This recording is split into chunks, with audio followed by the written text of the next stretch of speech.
Bonjour et bienvenue sur Student Talk, le podcast où l'on explore les sujets qui nous touchent, nous les étudiants au quotidien. Alors aujourd'hui on se retrouve dans ce nouvel épisode pour aborder un sujet crucial dans la vie d'un étudiant. Alors ça va être tout ce qui concerne le parcours, orientation et métier, notamment l'évolution du parcours scolaire. Alors dans cet épisode, je vais vous faire part de mon évolution scolaire, d'où j'ai commencé à partir du lycée jusqu'à aujourd'hui dans ma 3e année de licence pro. Car oui, je pense que là où je suis actuellement représente bien ce que j'aime au final. Et c'est avec vous que j'ai envie de partager ça pour toutes les personnes qui seraient perdues. Alors c'est parti! Alors tout commence en septembre 2018, lorsque je fais ma rentrée en seconde. Je suis rentrée dans le lycée Montaigne, dans le 6e arrondissement de Paris.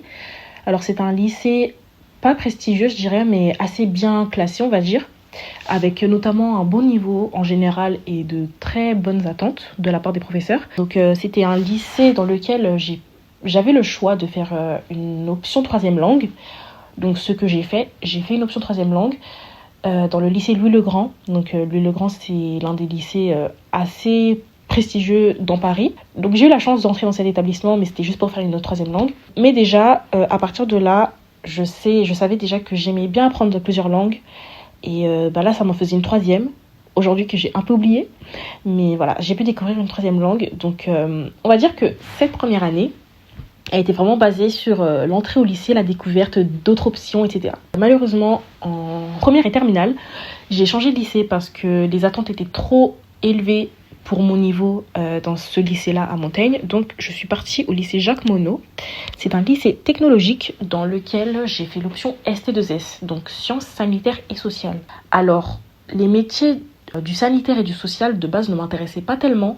J'avoue que moi je voulais juste éviter de me retrouver dans un lycée pro ou alors dans un lycée STMG.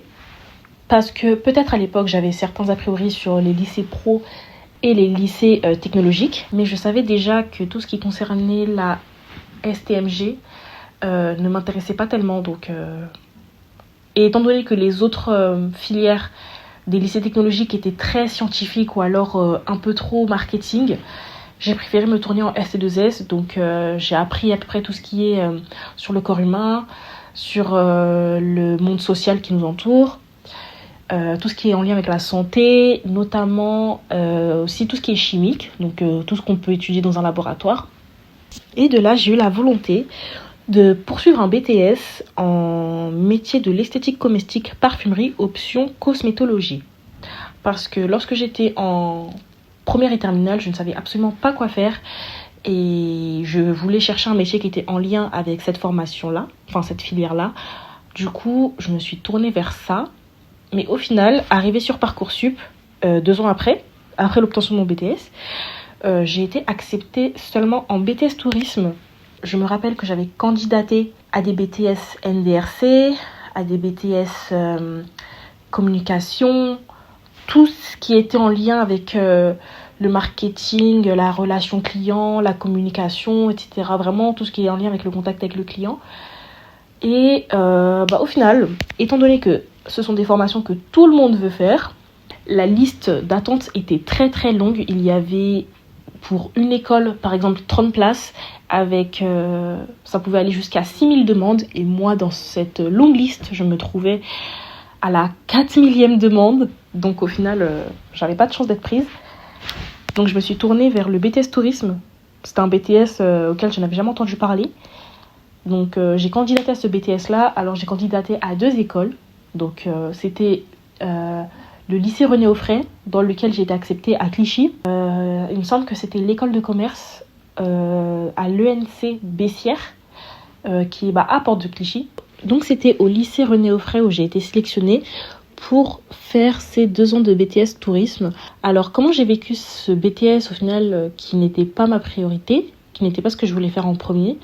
Alors c'était à la fois une bonne découverte, mais à la fois, je ne dirais pas une perte de temps, parce que au final, même si ce n'était pas ma meilleure filière, ma meilleure formation, ça m'a ouvert les yeux sur différents aspects et sur quoi je me tourne aujourd'hui maintenant que je suis en licence. Alors, donc le BTS Tourisme, c'est principalement tout ce qui est la conception de voyage. Donc tous les métiers dans les agences de voyage, dans les tours opérateurs, tout ce qui est création de guides touristiques, de parcours touristiques, prendre en charge une clientèle pour les déplacer d'un point A à un point B dans le cadre d'une visite, ou alors tout ce qui est en lien avec la relation client, mais dans le tourisme. Donc on a aussi les métiers aériens, on a aussi les bases de réservation. Donc lorsque vous voulez payer un billet de train par exemple, et derrière en fait la conception des billets, ce sont des personnes qui les font. Enfin bref, tout ce genre de métier là. Et il y a aussi bien sûr tout ce qui est en lien avec l'animation, donc les parcs d'attractions, même les spas aussi, les hôtels. Et voilà, c'est principalement ce type de métier. Après, c'est très vaste, hein. C'est pas une zone restreinte, mais ce sont les principaux métiers qui ressortent. Donc moi, j'ai appris les métiers dans les agences de voyage, à peu près en quoi ça consiste. On a fait plusieurs exercices où on s'est mis dans des situations réelles. Je sais d'avance que ce n'était pas ça qui m'a principalement marqué et intéressé, mais à travers ce BTS, j'ai eu l'occasion de faire 3 stages, dont 2 à l'étranger. Donc le premier stage que j'ai pu faire, c'était à Disneyland Paris, où j'ai été animatrice, opératrice en attraction. Alors, ce métier-là, ce sont les premières personnes que vous voyez lorsque vous êtes dans le parc. Alors, dès que vous rentrez dans une attraction, vous voyez des gens en costume qui vous accueillent, et c'est ça. Il faut savoir qu'une attraction, elle a différentes positions. Donc, il y a la position d'accueil, il y a ceux qui vous placent dans les... il y a ceux qui vous placent dans les véhicules, ceux qui vous accompagnent à la sortie, ceux qui s'occupent des personnes en situation de handicap. Et aussi, il y a la tour de contrôle. Donc, la tour de contrôle, c'est la position où il y a toutes les caméras et on voit tout ce qui se passe, en gros. Donc, j'ai eu l'occasion de faire ça pendant 1 mois. Alors, étant donné que je suis une grande fan de Disneyland, ça m'a énormément plu de travailler dans ce genre d'ambiance. J'ai beaucoup aimé. C'est un métier aussi où il faut pratiquer les langues. Donc principalement, vu qu'on est en France, anglais, espagnol. Maintenant, s'il y a du portugais ou de l'allemand ou ce genre de langue, c'est encore plus valorisé. Je pense que le fait d'avoir fait ce stage-là, ça m'a mis une petite idée en tête où je pense que je pourrais, peut-être pas un métier à longue durée, mais un métier à courte durée, comme un CDD de quelques mois, je pense que je pourrais me retrouver dans ce genre d'endroit, parce qu'au final, je me suis rendu compte que c'est un genre de travail qui me plaît, entre guillemets, le fait d'être en action, de parler avec les gens. Ça m'a beaucoup plu et je pense que je rentrais assez bien dans le rôle en fonction des thèmes de chaque attraction qui m'était imposé. Donc voilà. Donc ça, c'est quand même grâce à ce BTS Tourisme que je ne voulais pas faire à la base que j'ai pu découvrir que j'aimais les parcs d'attraction pour y travailler. Voilà. Ensuite, quelques mois après, j'ai fait un stage en Espagne pendant 2 mois dans un hôtel où à la base l'Espagne c'était un pays où vraiment je ne voulais absolument pas aller, parce que dans ma tête c'était un pays hyper similaire à la France, où pour moi faire des stages à l'étranger il fallait absolument avoir fait 8 heures de vol pour vraiment aller à l'autre bout du monde. Mais au final on se rend compte que à 1 heure de vol on atterrit dans un pays qui n'a pas du tout la même culture, ni la même vision des choses, ni la même manière de vivre. Donc au final c'était l'une des meilleures expériences de ma vie, faire ce stage à l'étranger. Donc en hôtellerie, j'étais partie avec des camarades à moi et j'ai fait de très belles rencontres sur place, des locaux ou même des propres Français qui faisaient eux-mêmes leur stage aussi. Et ce stage-là, le fait que j'ai fait ce stage en Espagne, ça m'a donné envie d'en refaire encore d'autres. Donc quand je suis arrivée à ma 2e année de BTS, j'avais un 3e stage à faire qui devait être en France, mais j'ai négocié avec mes professeurs pour le faire en Espagne encore, parce que je voulais vraiment voyager. En fait, j'ai vraiment découvert une passion pour le fait de me dire que je suis à l'étranger, que je travaille. J'ai vraiment aimé le fait de sortir de mon cadre, de ma routine, de mon quotidien en fait à Paris, et me retrouver avec la chaleur d'Espagne. Et puis même c'est un pays hyper festif, où les gens sont toujours dehors, toujours agréables. En fait c'est tellement différent de Paris, surtout que moi je vis à Paris depuis que je suis née. Donc en fait c'est tellement différent. Et je me sentais tellement bien là-bas que j'ai toujours eu l'envie, après ça, de voyager. Donc ça, c'est encore une chose où je suis contente d'avoir fait ce BTS Tourisme, même si à la base, je ne voulais absolument pas faire ça. Et Après l'obtention de mon BTS, j'ai fait l'année sabbatique où mes 2 règles d'or étaient avoir de l'argent et voyager. Chose que je respectais parce qu'au final, en un an, j'ai voyagé 4 fois. Alors j'ai pu aller au Portugal. Alors ce sont des pays que je n'ai jamais fait, hein. À part l'Espagne, bien sûr, j'ai été retournée. Mais j'ai pu aller au Portugal, en Espagne, au Mexique et au Maroc. Parce que mon objectif de cette année sabbatique devait être productive, c'est-à-dire je ne dois pas rester à la maison et ne rien faire. Ou alors faire des choses mais qui ne m'apportent rien. Donc il fallait que j'ai de l'argent pour voyager. Donc j'ai réussi à me trouver de l'argent et j'ai voyagé. J'ai découvert le Portugal, un bon pays aussi, sur lequel j'avais pas mal d'a priori, où la vie là-bas est très simple. Je l'ai trouvé très simple. Je ne parlais pas un mot portugais, mais étant donné que j'avais quelques bases en espagnol, et bah finalement la compréhension était très simple. Au Portugal, c'était un pays très très très agréable. J'étais très contente de l'avoir fait. J'ai découvert le Mexique aussi. Donc pareil, j'en ai profité pour encore plus améliorer mon espagnol, discuter avec les locaux, et ça, c'était vraiment la meilleure expérience de ma vie. Et je suis contente quand même d'avoir fait cette année sabbatique parce qu'elle m'a quand même servi à me remettre les idées en place et à vraiment me focaliser sur ce que je veux faire.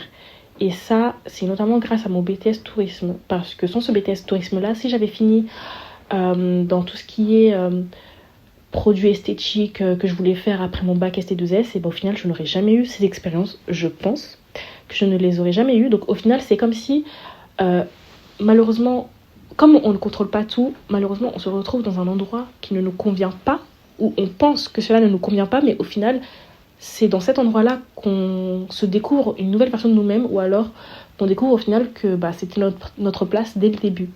Donc durant mon année sabbatique, j'ai choisi de faire une 3e année de licence professionnelle.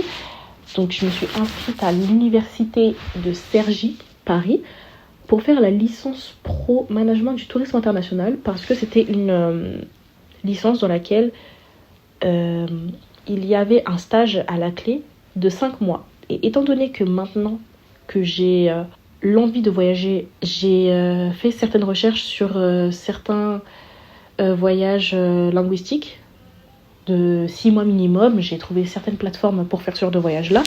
Mais en attendant, pour rester dans le cadre de toujours scolaire, et ben, je me suis trouvé cette licence. Et c'est pour cela que j'y suis actuellement. Donc là, je suis en plein dedans. Là, je suis à mon 5e mois de cette licence. Et j'ai un stage à la clé. Et encore une fois, ce stage-là, c'était vraiment maintenant pour améliorer mes langues. Et parce que du coup, maintenant, mon objectif principal, c'est voyager et améliorer les langues. Je ne pense pas que c'est le parcours scolaire qui peut nous aider à améliorer nos langues parce que l'important, c'est de pratiquer avec des personnes locales et être forcé, entre guillemets, de lire et entendre cette langue tous les jours. Voilà, donc ça, c'est à peu près mon parcours. Et mon évolution de métier, donc comme je l'ai dit au début, j'avais pas trop d'idées quand je suis arrivée au lycée, je savais pas trop ce que je voulais faire. Pareil, quand j'ai choisi de faire un bac sciences sanitaires et sociales, à ce moment-là, je ne savais absolument pas quoi faire. Tout ce que je voulais, c'était éviter la STMG et les bacs pro. Et au final, tout ce qui était les métiers de communication, maintenant que j'ai certaines matières en lien avec la communication, le marketing, en fait en lien avec la STMG, et heureusement que je n'ai pas fait ça au lycée pendant 2 ans parce que c'est littéralement ce que je déteste. Là, je suis en plein dedans. C'est vraiment pas quelque chose qui m'intéresse moi. Pour le coup, ce qui m'intéresse vraiment, comme vous avez pu le comprendre, c'est vraiment l'envie d'apprendre les langues et de voyager. En fait, c'est vraiment le fait de s'ouvrir au monde. Et avec ça, je sais maintenant vers quel genre de métier je pourrais me tourner. Alors, c'était plus les métiers d'hôtesse de l'air, ou du moins en lien avec le monde de l'aéroport. Parce que j'ai toujours pensé que l'aéroport, c'était comme un endroit où tout le monde se croise. Et quand je dis tout le monde, c'est pas les gens qu'on croise dans la rue, c'est vraiment le monde entier qui se croise à un même endroit. Tu vois un avion qui atterrit à Paris, il vient de New York, juste à côté, t'en as un qui s'en va en Malaisie, de l'autre côté, t'en as un qui s'en va au Bénin. En fait, c'est vraiment toutes les nationalités confondues qui se croisent dans un même endroit où tout le monde se déplace en fait. Et peut-être que pour certains, ça peut paraître anodin, mais moi je trouve ça super beau. Dans le sens où les aéroports, c'est vraiment des endroits où le monde entier se rencontre, mais sans se rencontrer. Je sais pas si vous comprenez ce que j'essaie de dire.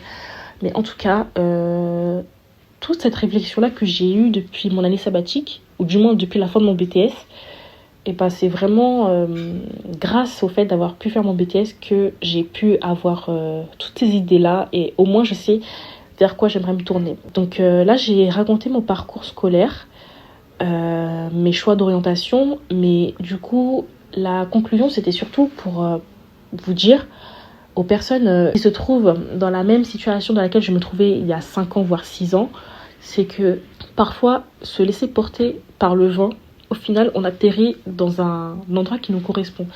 Parce qu'au final, il y a plein de personnes qui font les études qu'ils veulent, mais à la fin, ils se disent «Ah non, finalement, j'aime pas trop les métiers», ou «En fait, c'est pas trop ce que je veux faire». Alors que pour le coup, dans mon cas, principalement, je me suis vraiment retrouvée dans un BTS tourisme par hasard. Et je rappelle que le BTS tourisme, je l'ai ajouté sur ma liste Parcoursup parce que je n'étais pas acceptée en communication et qu'il me fallait au moins 4 vœux pour ne pas me retrouver sans école. Alors j'ai mis BTS tourisme, mais sans m'y être intéressée à l'avance. Je ne savais absolument pas sur quoi dans quoi j'allais atterrir en faisant ce BTS. Donc moi, mes conseils que je peux donner, c'est à toutes les personnes qui ne savent pas où se diriger après le bac ou même pendant le bac, si vous ne savez pas ce que vous pouvez ou voulez faire, je pense qu'il ne faut pas se mettre la pression parce que le système scolaire français, je parle du système scolaire français parce que je ne connais pas les autres systèmes scolaires, mais je trouve qu'en France, on a quand même une grande pression depuis qu'on est petit sur choisis ton orientation, choisis ta licence, choisis ton master, choisis ci, choisis ça. On nous demande ce genre de choses alors qu'on sait à peine ce qu'on veut faire l'année prochaine. Je trouve ça assez compliqué et dur à encaisser pour un jeune élève. On lui demande ce qu'il veut faire dans 20 ans alors qu'à ce moment-là, dans 20 ans, on ne sait pas ce qu'on doit faire. Quand on a 15 ans, on ne sait pas où est-ce qu'on terminera quand on aura 35 ans. On ne sait pas du tout dans quel métier on sera ou même dans quel pays on sera. Parce qu'on peut très bien voyager pour le travail ou autre, on n'en sait rien de tout ça. Et donc je pense que on peut d'abord regarder sur les sujets qui peuvent nous intéresser en termes d'orientation. Par exemple, pour les choix du bac, est-ce que je préfère faire un bac assez global ou est-ce que je préfère faire un bac assez spécialisé dans telle chose? Maintenant, ça ne veut pas dire qu'on va finir dans cette chose-là en question, parce qu'il y a aussi le problème de Parcoursup dans le sens où c'est très sélectif. Malheureusement, en Île-de-France, on est quand même énormément d'étudiants. Et puis, il ne faut pas oublier les étudiants étrangers qui postulent aussi sur Parcoursup, mais depuis l'Afrique, depuis les Caraïbes, depuis plein d'autres endroits, en fait. Donc, au final, les places sont très, très, très serrées. Parce que ta place que tu voulais pour un BTS communication, et ben, ça peut être une personne de Polynésie qui peut l'avoir. Et pourtant, cette personne-là n'est pas en Île-de-France, par exemple. J'ai cité l'Île-de-France parce que ce sont des écoles Île-de-France dans lesquelles la plupart des personnes postulent, mais ce sont des personnes qui viennent de partout, au final. Donc, Parcoursup, ça peut faire très peur et ça peut briser les attentes de certaines personnes. Certaines personnes peuvent se dire oh là là, je sais pas où est-ce que je vais finir, je sais pas dans quelle école je vais me retrouver, tous mes vœux principaux ont déjà été pris, il n'y a plus de place, je sais pas où aller. Mais je pense vraiment qu'il faut pas se fermer des portes, il faut vraiment essayer de s'ouvrir des portes. Et puis si vraiment à la rentrée l'école ne nous plaît pas, et ben on change. Franchement, le nombre d'étudiants qui arrivent dans une classe, au bout d'une semaine, la moitié sont déjà partis parce qu'ils se rendent compte que ça ne leur convient pas. Après, d'autres restent, et au final, d'autres s'y plaisent ou d'autres trouvent des alternatives. Par exemple, comme je l'ai dit, moi, le BTS Tourisme, c'est pas un BTS qui m'a plu, mais j'ai su que grâce à ça, j'aimais certaines choses. Et ces certaines choses-là en question, je fais le nécessaire pour me retrouver dedans aujourd'hui. Et j'aurais pas pu avoir cette réflexion si je n'avais pas fait ce BTS-là. Donc moi, c'est surtout ce genre de réflexion que j'aimerais que vous adoptiez et pas rester dans une frustration dans laquelle vous allez vous renfermer et vous ne pourrez plus avancer tranquillement, quoi. Voilà. Le but, c'est pas d'être stressé.